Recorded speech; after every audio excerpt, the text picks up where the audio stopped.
So day number 2 here in Spain. We're just about to hit up a pull session. So this is my biggest session of the week. I'm still going to do the same session as what I would do at home. I've not brought my logbook with me because there's not really any point, because it's obviously going to be very different.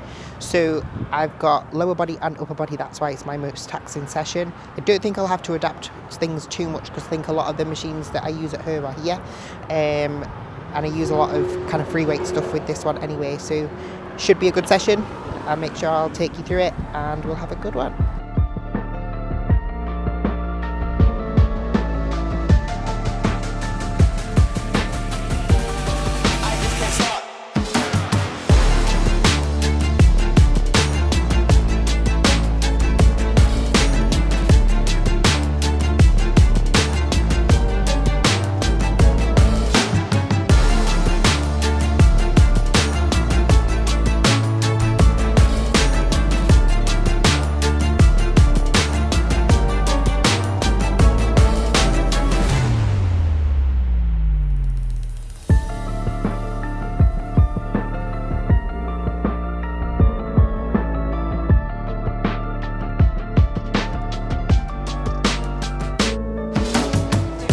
So first movement is glute kickbacks.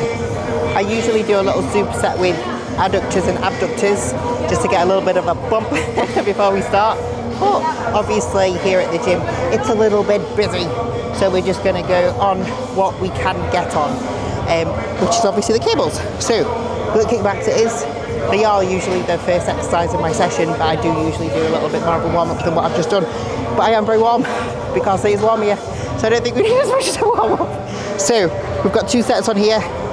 What I'm thinking about is keeping my hips tucked, keeping my lower back nice and flat, making sure that when I drive my leg back that positioning does not move. That way I can keep way more tension into my glutes.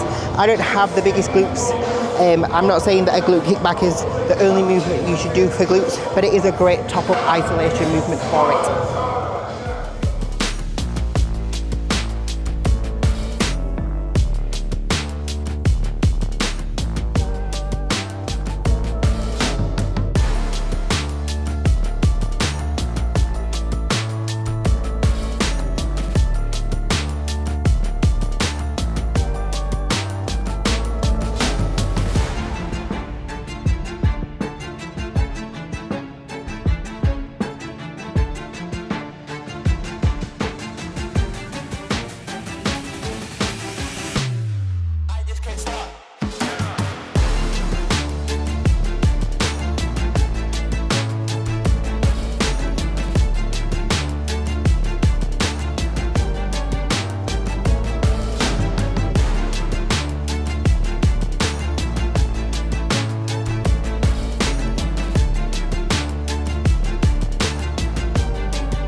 Right, second exercise, hip thrusts.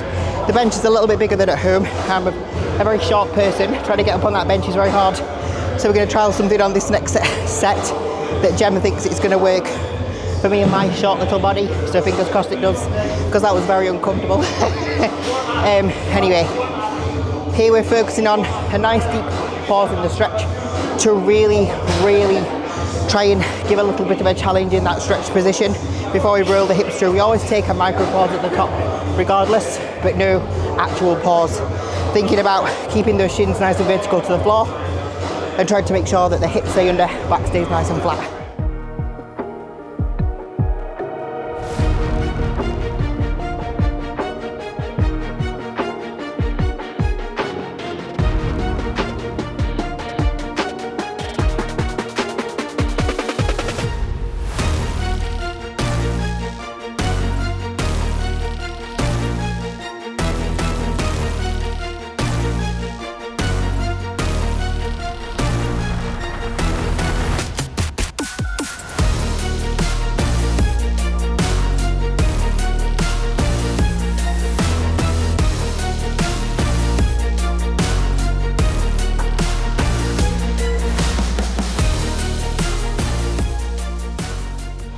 So,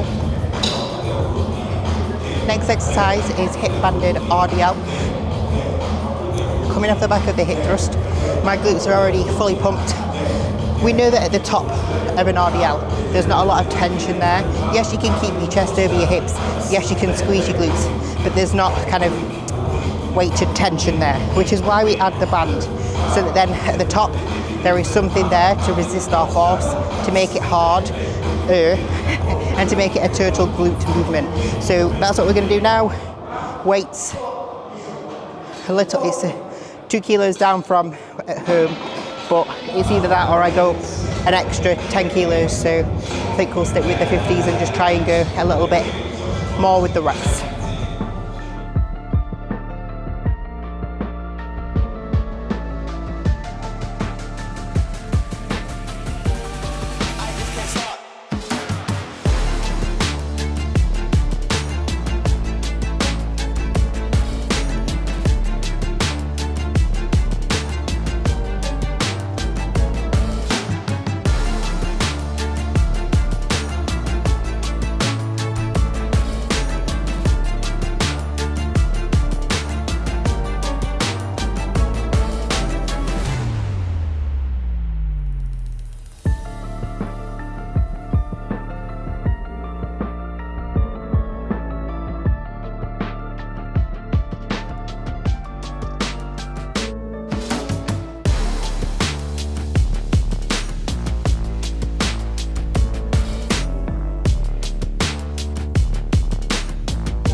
The next exercise was leg press. It's supposed to be single leg, but there's not really a machine that I can do single leg on. This leg press, the hammer strength one, is very hard in that kind of straightening position, so doing it single leg, I didn't really want to risk my knees if I'm totally honest. So I did a high and narrow leg press on this, which actually felt absolutely superb. I don't think I've ever done a high and narrow leg press for glutes. And you're probably thinking, oh, why? Because she's not got no glutes. I do other movements, and my leg press of choice for glutes would be a single leg. I like to have a unilateral movement, and it just kind of kills two birds with one stone. We just don't have the ability to do it here. With this high and narrow. We're just trying to make sure that the shins don't break past my ankles, which they didn't, so all or most of the tension will stay into my glutes rather than into my quads. My quads will still get some work because it's a leg press, it is what it is, it's a compound, but that felt good. On to back.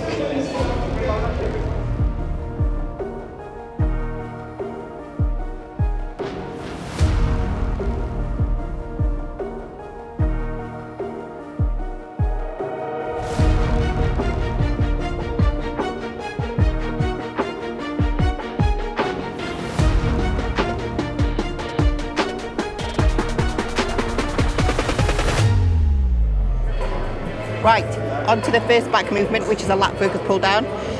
I get questions all the time, oh, you're able to do X, Y, and Z movement because you have a fancy gym.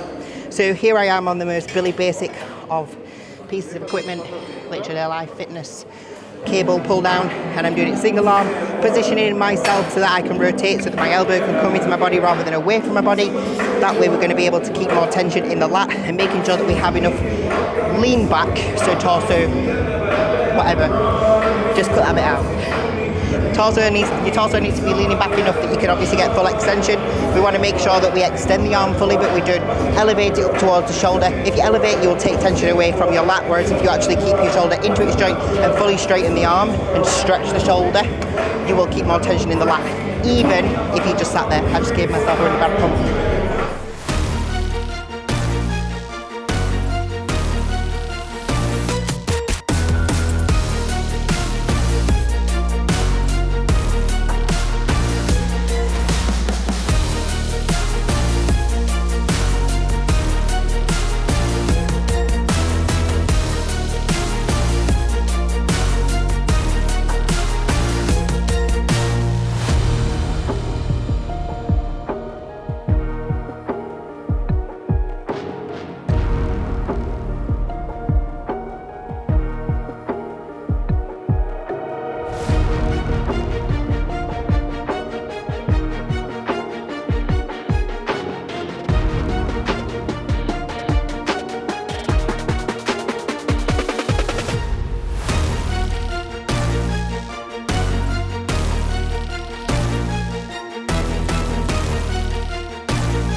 I just like kind of like How many girls were there? Are you getting it? This is Lucy. Lucy just came second in a pro qualifier. She's a natty. That's a big feat for a natty because they were big girls, very assisted girls. I can't talk because I'm just studying who's an assistant bodybuilder. And then obviously there's Lucy. Not that it takes away from hard work if you're not, but to come against other girls that obviously aren't assisted is very, very, very good.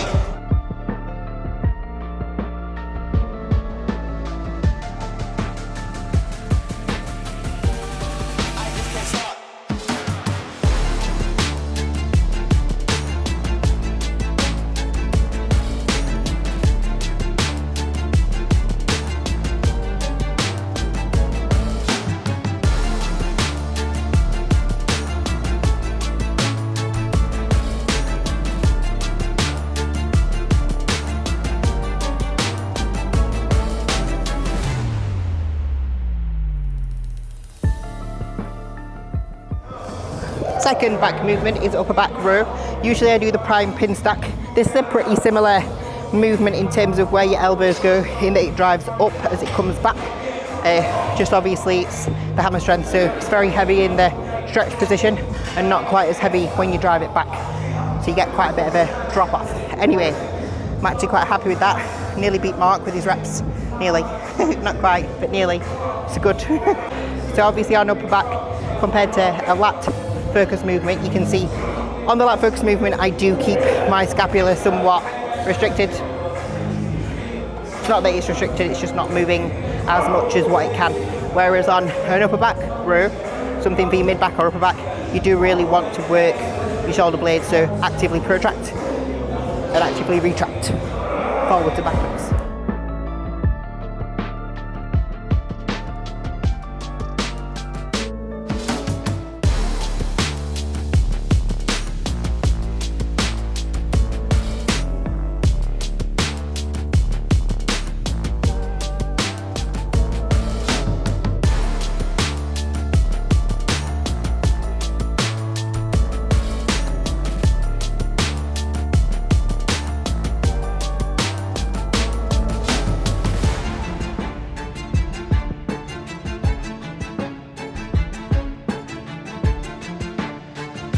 My intro workout is the same as normal. I've just had my 20 grams of cyclic dextrin in the form of sustain from TVJP, Glute Meg 10 for money off, and now I'm just gonna, halfway through my session, have my MPS, which is obviously my EAAs, my essential aminos, obviously my protein spike halfway through my last meal to my post-workout meal, so that we don't get small and so that we recover hard. MPS. I think that this one's peach flavoured. We've got the blackberry flavour at home, so I'm excited to try that when we get back.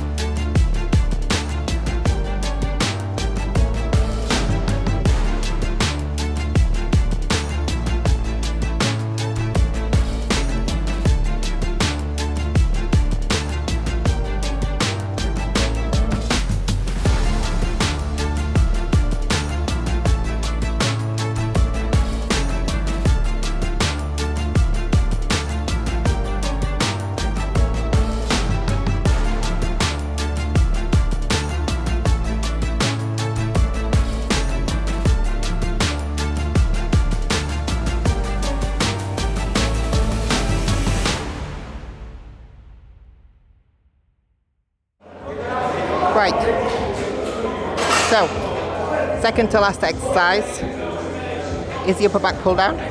Again, at our gym we obviously have the ability to do it on machines that move in a way that's great for the upper back. Here we've not got too much choice, still a great gym though, and we can get some good sessions in regardless of it. You only need a barbell and some plates to be able to make some progress. I think people just make excuses because they've not got a fancy gym. So I'm using just a normal straight bar, having my hands just outside of shoulder width so that when my hands drive through, my elbows basically stay above my wrists, and that keeps tension nicely into my upper back rather than taking it into my bicep / elbows.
Last movement is the lat row. Done it on the hammer strength isolateral.